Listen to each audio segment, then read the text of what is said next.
नमस्कार दोस्तों, मैं हूं एमपी। स्वागत है आप सभी का आपके अपने YouTube channel MS perfect classes में। और आज की इस वीडियो में पढ़ने वाले हैं यूनिट फर्स्ट के चैप्टर नंबर 1, जिसका नाम है घातांक। तो वीडियो स्टार्ट करने से पहले वीडियो को लाइक और चैनल को सब्सक्राइब कर दे, क्योंकि आप बाद में भूल जाते हो। और आपको यदि घातांक का घ भी नहीं पता है तो इस वीडियो को देखने के बाद आपको क तक पता चल जाएगा। क्या होता है घातांक? तो डेफिनेशन देख लेते हैं इसकी क्या होती है। यदि कोई संख्या a स्वयं के साथ n बार मल्टीप्लाई में आ रही है, इस रूप को संक्षेप में लिखना क्या कहलाता है? घातांक। तो जैसे a यदि n बार आ रहा है तो इसको लिखेंगे a की घात n। n यहाँ पर घात है और a को क्या बोलते हैं? आधार। अब घातांक के कुछ बेसिक नियम। तो पहला नियम है a की पावर m गुणा a की पावर n। यदि आधार समान हो तो घातें क्या हो जाती है? जुड़ जाती है। पहला नियम। दूसरा नियम इसका a की पावर m बटे a की पावर n। यदि समान आधार की संख्या यदि भाग में हो तो क्या होता है? a की power m minus n, powers आपस में क्या हो जाती है? घट जाती है।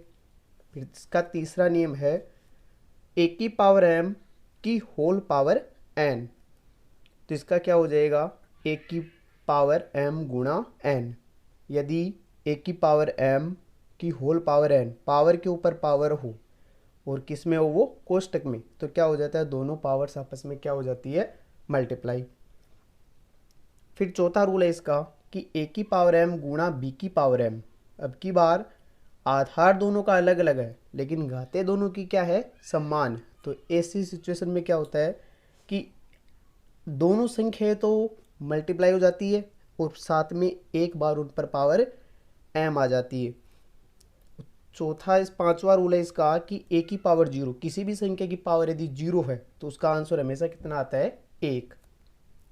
आगे रूल है जैसे कि यदि कोष्टक के अंदर कोई माइनस की संख्या हो और उस पर पावर m लगी हो तो इसका आंसर कब पॉजिटिव आएगा और कब नेगेटिव आएगा। तो ये डिपेंड करता है इस m पर। यदि आपका m जो घात है m वो यदि सम होगी तो इसका आंसर है वो क्या आएगा? पॉजिटिव। और यदि घात जो m है वो विषम होगी तो इसका आंसर कैसा आएगा? नेगेटिव। अब नियम पढ़ने के बाद में जब आपको इतना समझ में आ गया है तो आगे चलेंगे हम क्वेश्चंस की प्रैक्टिस पर। तो देखते हैं पहला क्वेश्चन। और यदि क्वेश्चन में यदि और कोई फॉर्मूला यूज हो रहा है और कोई नियम यूज हो रहा है तो उसको क्वेश्चन में देखेंगे। तो देखते हैं क्वेश्चन नंबर फर्स्ट। सरल कीजिए और उत्तर घातांक के रूप में लिखिए। तो इसका पहला क्वेश्चन है 2 की घात 3 की होल पावर -2 गुणा 2 की पावर -3। जब पावर पर पावर होती है और बीच में कोष्टक हो तो पावर्स आपस में क्या हो जाती है? गुणा। तो ये तो कितना हो जाएगा? 2 की पावर 3 एकम 3, 3 दूनी 6, वो भी किसका? माइनस का, गुणा 2 की पावर -3। हमने रूल पढ़ा था पहला कि जब आधार समान होते हैं तो घातें क्या हो जाती है? जुड़ जाती है। तो आधार पर ही घातें क्या हो जाएगी? जुड़ जाएगी। तो -6 और -3 मिलकर कितने हो जाएंगे? -9।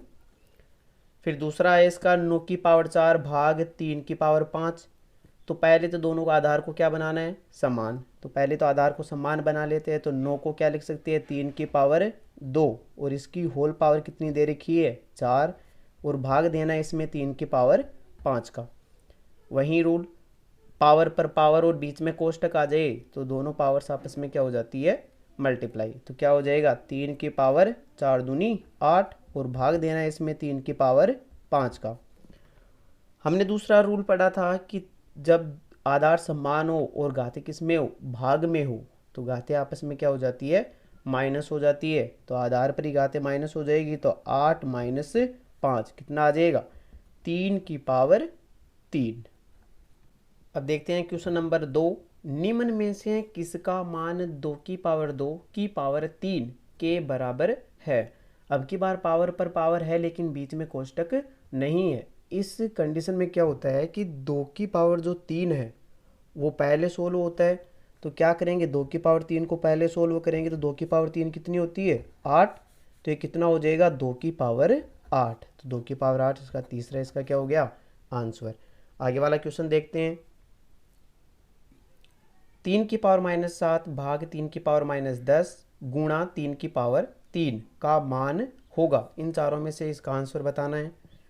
तो पहले तो देखो आधार समान है दोनों का, लेकिन किस में है भाग में, और जब भाग में होता है तो पावर्स आपस में क्या हो जाती है माइनस हो जाता है पावर्स। तो कितना हो जाएगा 3 की पावर -7, -7 पहले से ही है, फिर भाग में क्या होता है माइनस होता है, और ये कितना हो जाएगा -10, और साथ में कौन है गुणा 3 की पावर 3। अब ये देखो माइनस और माइनस, माइनस और माइनस मिलकर क्या हो गया प्लस, तो 3 की पावर -7 और प्लस में कितना आ गया 10 गुणा 3 की पावर कितनी है 3। तो 3 की पावर 10 में से 7 कितने बच गए 3, गुणा करना है 3 की पावर 3 से। जब आधार समान होता है तो घातें क्या हो जाती है जुड़ जाती है, तो इसका आंसर कितना आ जाएगा 3 की पावर 6। तो 3 की पावर 6 कौन सा आंसर हो गया, थर्ड नंबर इसका क्या हो जाएगा आंसर। अब आगे वाला क्वेश्चन है क्वेश्चन नंबर 4। 5 की पावर 3 गुणा √5 गुणा 2 की पावर 5 बटे 2 की पावर 3 गुणा 5 की पावर 3 बटे 2 का मान होगा। तो सोल्व करते हैं इसको। तो पहले तो 5 की पावर 3 गुणा √5, रूट का मतलब कितना होता है आधी पावर, तो 5 की पावर कितनी हो जाएगी 1 बटे 2 गुणा 2 की पावर 5, और बटे में 2 की पावर 3 गुणा 5 की पावर 3 बटे 2। अब देखते हैं इन दोनों का आधार समान है तो ये घातें जुड़ जाएगी, तो कितना हो जाएगा 5 और पावर आपस में जुड़ जाएगी, तो 3 + 1 बटे 2 गुणा में आ जाएगा 2 की पावर 5 बटे 2 की पावर 3 गुणा 5 की पावर 3 बटे 2। अब पहले इनको जोड़ लेते हैं, तो 3 + 1 बटा 2 कितना हो जाएगा 5 की पावर 3, 3 दूनी 6 और 1 कितना हो गया 7 बटे 2, और गुणा में कितना है 2 की पावर 5 बटे 2 की पावर 3 गुणा 5 की पावर 3 बटे 2। अब ये देखो कि 2 की पावर 3 से 2 की पावर 5 कट गया, और कितने बच गए ऊपर 2 की पावर 2 बच गया। ऐसे ही देखो जब ये देखो आधार समान है और दोनों भाग में है, तो ये पावर्स क्या हो जाएगी ऊपर जाकर माइनस हो जाएगी, तो 5 की पावर कितनी हो जाएगी 7 बटे 2 माइनस 3 बटे 2, और साथ में कौन है 2 की पावर 2 है, तो ये कितना हो जाएगा 5, और इनका जब एलसीएम लेंगे तो कितना हो जाएगा 2 आ जाएगा, और साथ में से 3 घटाएंगे तो कितना आ जाएगा 4, 2 का भाग देंगे कितना आ जाएगा 2, तो ये कुल मिला के कितना आ गया 5 की पावर 2 गुणा 2 की पावर 2। रूल क्या पढ़ा था हमने कि जब आधार अलग अलग हो और घातें सेम हो तो क्या हो जाता है दोनों आधार तो आपस में गुणा हो जाते हैं, और पावर एक बार ऊपर अलग जाती है, तो 5 5 5 दूनी 10, 10 की पावर कितनी हो जाएगी 2, 10 की पावर 2 कौन सा आंसर हो गया इसका तीसरा। वीडियो को लास्ट तक देखने के लिए धन्यवाद।